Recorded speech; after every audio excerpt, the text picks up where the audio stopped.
Hi, today I want to talk about a very delicate subject that is about sexual abuse in children.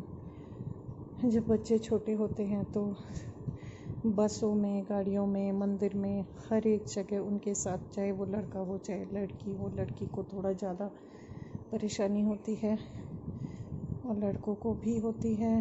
पर problem ये है कि जब हम घर में बोलना चाहते हैं कुछ तो पेरेंट्स कुछ सुनना नहीं चाहते, उसको दबा देते हैं बात को। और मैं इसी के बारे में बताना चाहती हूँ कि ये नहीं करना चाहिए। कम से कम एटलीस्ट सुन लेना चाहिए कि बच्चा क्या कह रहा है, उसके दिल पर क्या प्रभाव पड़ा है, उसे अच्छी तरह प्यार से समझाना चाहिए। जब मैं छोटी थी तो मेरे साथ भी यही सब हुआ था जो सबके साथ होता है, और मैं अपने माँ बाप के आचरण से काफ़ी अचंभित हो जाती थी क्योंकि वो कुछ नहीं कहते थे, बस बात को दबा देते थे। और जब मैं बड़ी हुई तब भी वो जब मैं बड़ी हुई तो मैं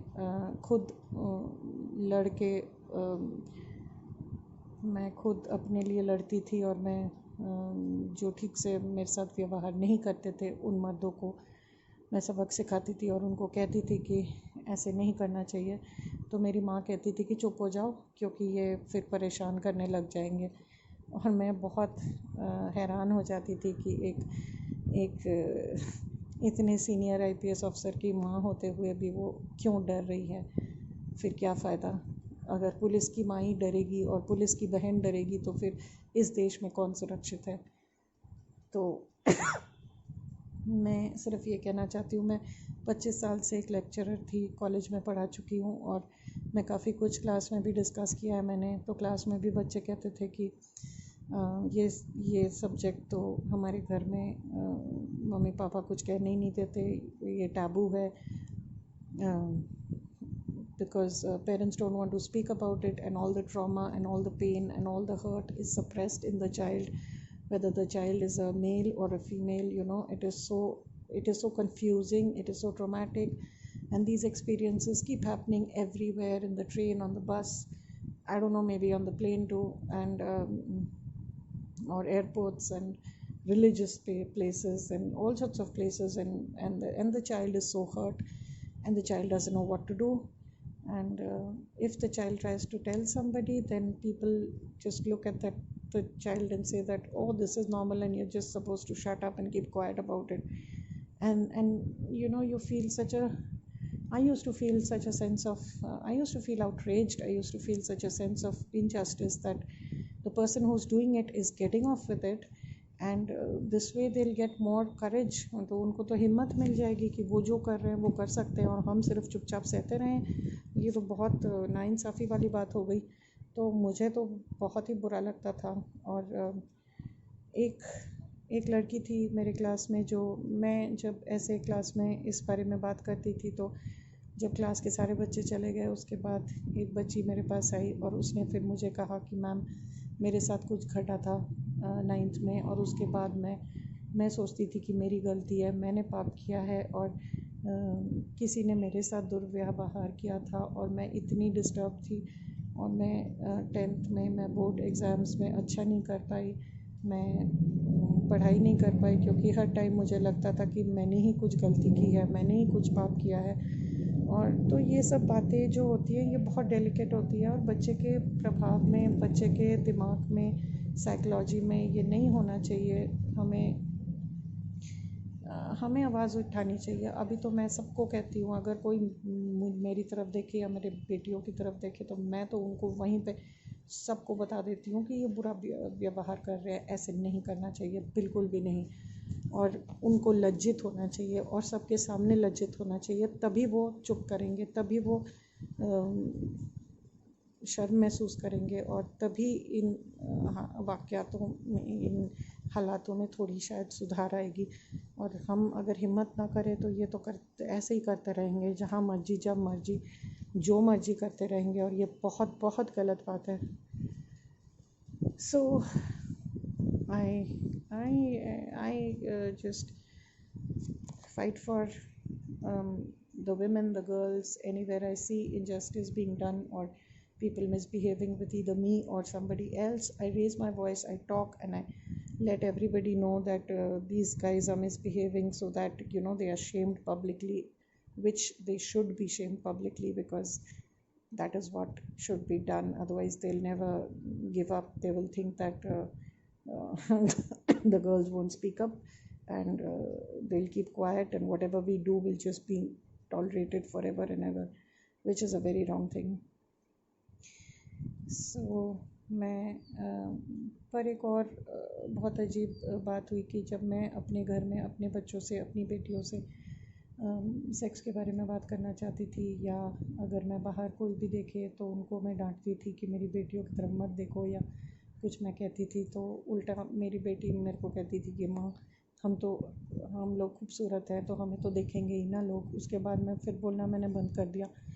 पर देखने का भी एक तरीका होता है, एक इज़्ज़त से, प्यार से भी देखा जाता है, और एक बुरी नज़र के एंगल से भी देखा जाता है। तो अगर कोई, if somebody is looking at you respectfully and appreciatingly and admiringly and lovingly, that there's no problem. But if somebody is looking at you with a wrong intention, then I think words should be spoken and they should be told what to do. So I want to request parents to please talk to their children very lovingly and very supportively about these things. जो माएँ हैं उनको अपने छोटे बेटों या बेटियों से पूछना चाहिए कि किसी ने उनसे कोई दुर्व्यवहार तो नहीं किया, और अगर किया तो मेरे साथ स्कूल में किया था। मैं एक ही बार एक को एजुकेशनल स्कूल में थी, और वो वहाँ पे मेरे को एक लड़का परेशान करता था, और मैं जब घर में आके मैंने बताया तो मेरे माँ बाप ने कोई एक्शन नहीं लिया। अगर मेरी बेटी के साथ ऐसा हुआ होता तो मैं तो लड़ पड़ती जाके स्कूल में। एनीवे, वो समय चला गया। तो मैं चाहती हूँ कि आप लोग जो माँ बाप हैं वो इसको लाइटली मत लीजिए, और कोई अगर स्कूल में या कहीं भी परेशान करे बच्चों को तो आप उनसे बात कीजिए, उनके साथ जो वाक़यात हुआ है उसको शेयर कीजिए और सपोर्ट कीजिए, और उसके बारे में कुछ स्टैंड लीजिए। कभी कभी रिलेटिव्स ही मिसबिहेव करते हैं, और वो रिलेटिव्स को पता है कि माँ बाप कुछ करेंगे नहीं, क्योंकि मैं ज़्यादा पावरफुल हूँ, मेरे पास ज़्यादा पैसा है या कुछ भी है, तो ये बात परिवार में ही ढक के चुप रह जाएगी, क्योंकि ऐसी बातों के बारे में कोई बात नहीं करता। ये बहुत गलत बात है, बहुत गलत बात है। We should raise these things and we should not let these things be buried, and we should not keep quiet about these things, because they will lead to very dire consequences. How long can one keep tolerating these things? So when somebody in a social cultural group misbehaved with me, I went and told it loudly to in front of all my relatives and parents, and then one of my relatives supported me, and she said, yes, this person misbehaved with me also.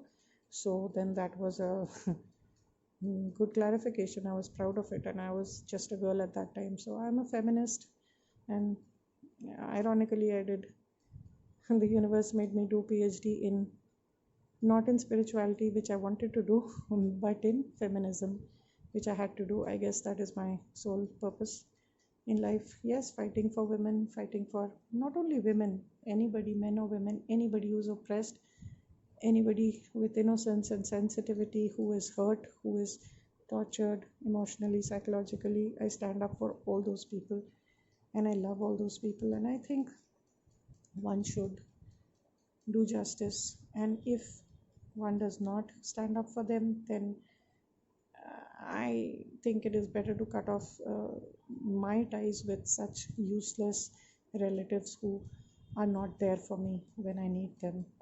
And that is exactly what I have done. In 3D, it is totally, I have cut off ties with most people, because 3D, the physical reality, totally disgusts me. And the only person worth loving and respecting was my husband, and now he's not here with me in 3D. He's only there in with me in 5D. So the rest are not worth playing games with. I hate playing mind games, and mostly people are generally playing mind games impressing you, flattering you, and all that nonsense, and not being there for you. So I just and I would tell all those, मैं उन सब बच्चों को बोलना चाहती हूँ कि आपको बहुत हिम्मत रखना है, अपने लिए लड़ना है और इस दुनिया को बेहतर बनाना है और मर मर के घुट घुट के नहीं जीना है. Don't suppress your feelings, come out and open and expose these people, whoever they are, whether they are relatives or whoever they are. In fact, nowadays you've got YouTube, you've got the phone, you should actually catch them red-handed and expose them, which will help and save other people, and that will be a very big contribution to humankind, because unless these people are revealed, unless their true nature is revealed, society at large will always be in danger. So जब तक हम इनको छुपाते रहेंगे, ये लोग अपना छुप छुप के बुरा काम करते रहेंगे, तो हम सबसे पहले इनका असली चेहरा हमें दुनिया के सामने लाना बहुत ज़रूरी है. और अभी तो ये फ़ोन के ज़रिए, यूट्यूब, व्हाट्सएप वगैरह है, इनके ज़रिए हमको इन लोगों का असली चेहरा सामने लाना है, रंगे हाथ पकड़ के दिखाना है कि ये लोग क्या काम करते हैं और कैसे हैं. सबके सामने हम किसी को बदनाम नहीं करना चाहते, पर ये भी गलत है ना कि कोई हमें टॉर्चर करता रहेगा, हमें परेशान करता रहेगा और हम चुपचाप सहते रहेंगे मरते दम तक. ये तो गलत है ना. चलिए, हिम्मत रखिए, हम आपके साथ हैं, भगवान आपके साथ है. All the best, be strong, fight for what is right. See you.